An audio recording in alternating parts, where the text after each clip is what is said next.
Hello, my dear students. My name is Vivek Prasaso. I am working as assistant professor in MLB Textile and Engineering College, which is located in Bhilwara, Rajasthan. The video lecture is related to the subject Engineering of Textile Structure 2, which is being taught in final year of BTech course in Textile Technology or Textile Engineering.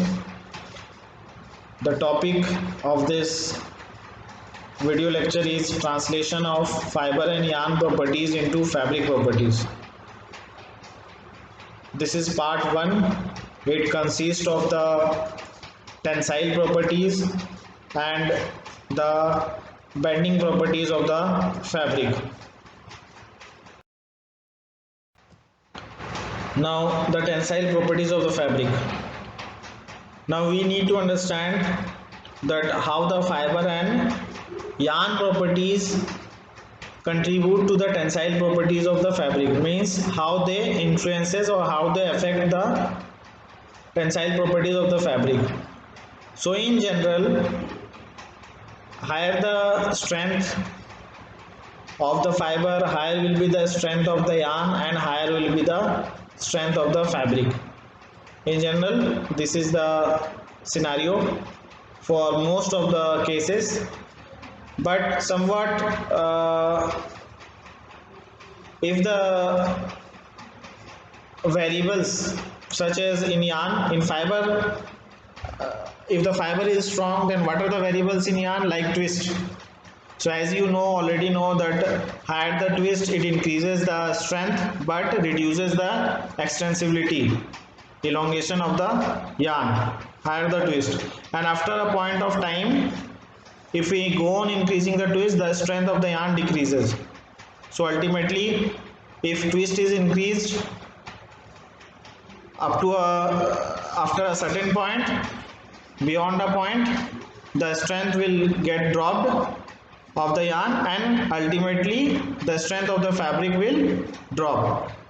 So the basic equation is that the higher the strength of the fiber, higher will be the strength of the yarn, and correspondingly higher will be the strength of the fabric. There may be many variables like twist, one of the variables like twist, which ultimately influences the strength of the yarn. So if it influences the strength of the yarn, it will have an impact on the strength of the fabric. So you may add upon other factors also, like interfiber cohesion, interfiber friction. If the fiber is having higher interfiber friction, then higher will be the strength of the yarn and higher will be the strength of the fabric. Also the few of the factors, many of the factors, in fact many of the factors of the fabric structure upon which the strength of the fabric depends, like EPI, PPI. Higher will be the thread density, higher will be the number of yarn gripped between the jaws. But here we are not going to discuss the structural properties of the fabric. We are only going to discuss the structural properties of yarn and the properties of the fiber. So in case of yarn, ring fabrics, the fabrics made up of ring yarn. Suppose the fiber is same and we are using different technologies. So if the fabric is made from ring yarn, it will have higher breaking strength than open end fabric. And also after processing, the strength of the fabric will be even higher in case of ring yarn fabric. So ultimately the elongation also depends on this, the elongation of the fiber. So fabric made up of polyester fiber or polyester yarn will have higher breaking elongation as compared to a fabric made up of cotton or fiber or cotton yarn. So in case of tenacity is very simple. Ultimately all the properties of the fiber and the yarn gets converted into the tensile properties of the woven fabric.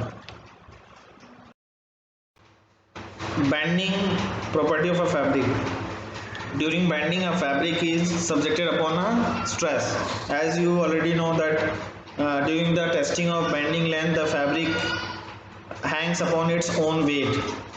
So a gravitational force acts upon it, and due to this force, there is a movement of the displacement of the yarn and displacement of the fiber at that point of at the point where the fabric bends.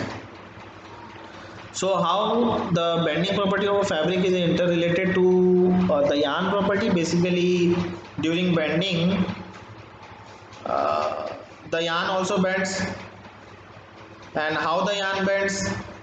Ultimately, the yarn will bend depending on the interfiber movement. So if a yarn is more compact, it will be difficult, it will have higher bending rigidity. If a yarn is less compact or less denser, the interfiber movement will be easier as compared to a compact yarn. So ultimately, bending depends on intrafiber, interfiber and inter-yarn displacement. So it also depends on the weave also, but at present we are talking about the fiber properties and the yarn properties. So in interfiber friction or the movement depends on the also depends on the transverse forces which are acting upon on the fiber in the cross section of the yarn. So what are the transverse forces? The transverse forces is coming from the twist in the yarn. So higher will be the twist in the yarn, lower will be the movement of the fibers. So higher will be the bending rigidity of the yarn, and ultimately the bending rigidity of the yarn will get converted into the bending rigidity of the fabric. So more will be the displacement of fiber or yarn, the fabric will be more limp or will have lesser bending rigidity.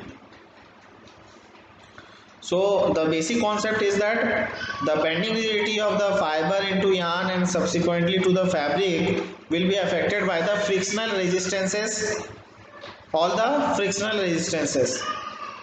So the normal force which is acting between the fibers